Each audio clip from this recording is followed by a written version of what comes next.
Okay, to close off this lecture, I think we actually have to discuss something that's very crucial, extremely important, and that's government service as it is currently.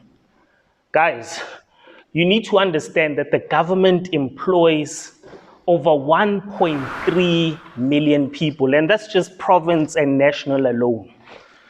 If we add local government, then we'd have to add 343,000 more people. Not forgetting the state-owned entities, 113,000 more people. So in other words, the government employs a staggering 1.8 million people.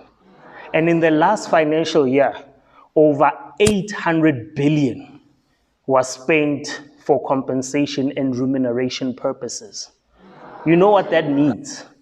I took the liberty of actually calculating what the average salary would then be. So I took 800 billion, I divided it by 1.8 million. And you know what the figure is? 444,444 Rand. So this is per annum. So if that is the case, if the government across the board is the largest employer in the country, then why is it that when you and I need a service from government, then it's a disdain? It's something that we don't look forward to. The problem then is that the face of government needs a change. The question is, why am I speaking to you specifically? Well, you must remember that environmental health at the basis and core is a government service. It's preventive health. So you guys, as environmental health practitioners, 95% of you are likely to be added to that wage bill of government since this is your final year. 95% of you. And worse still, or in your case, better still, next year, you guys will be co-opted to do community service, be on contract for a full year.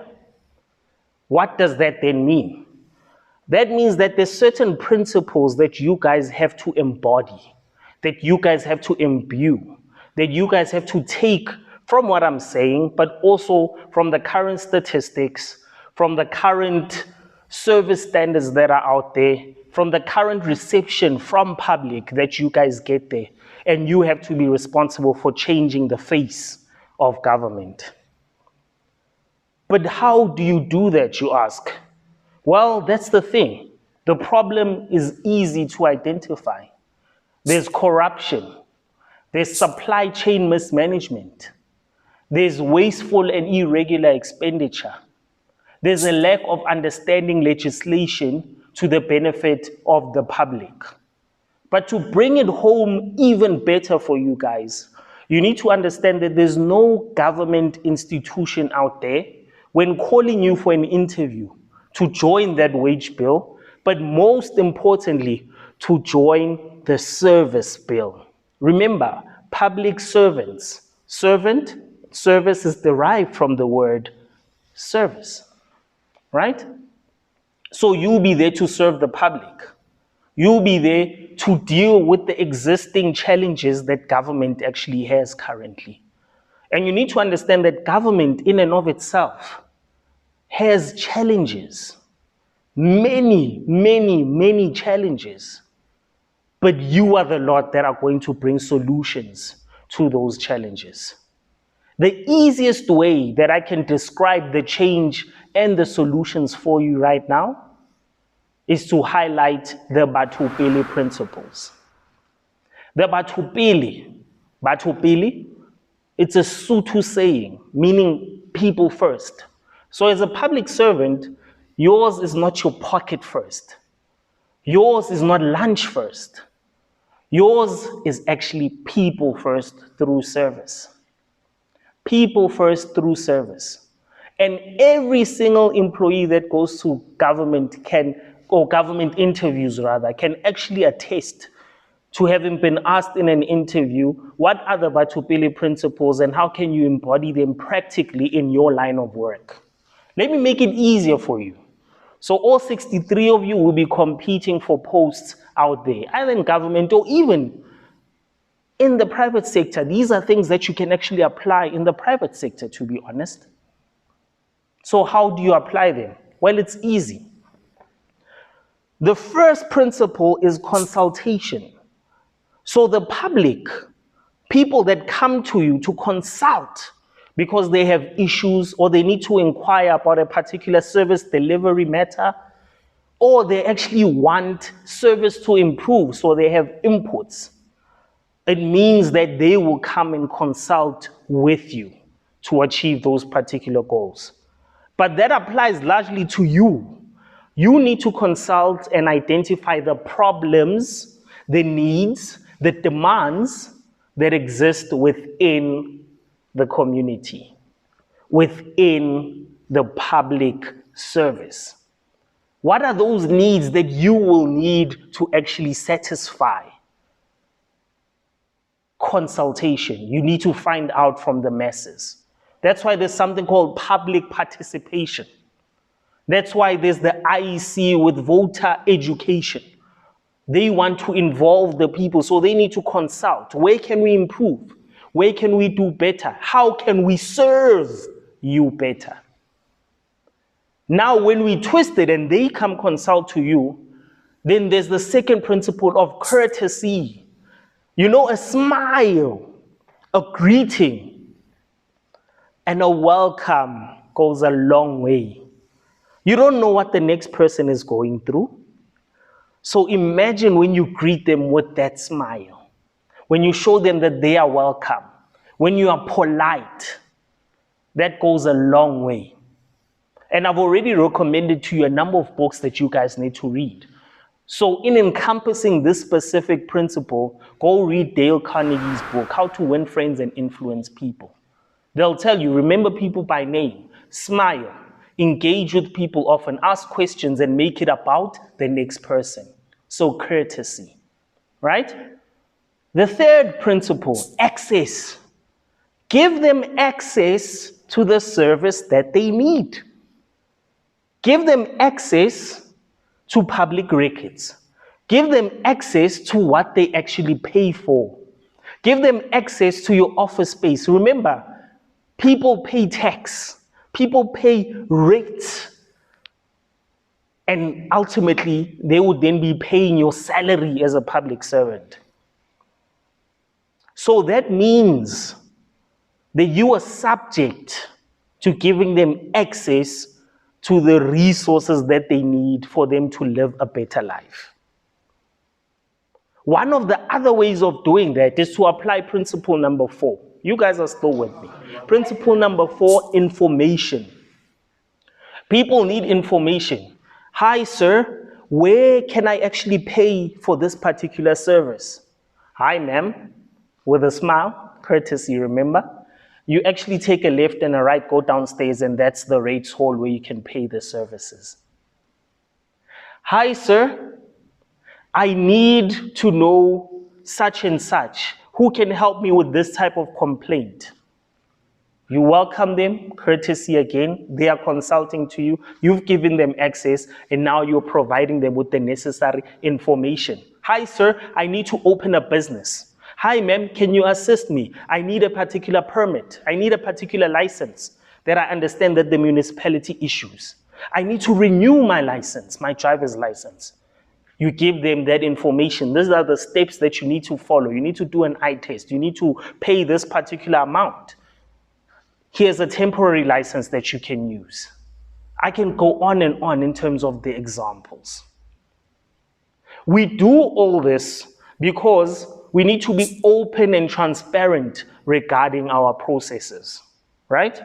So that's principle number 5. We need to be open and transparent. The public serves, so it's an open book.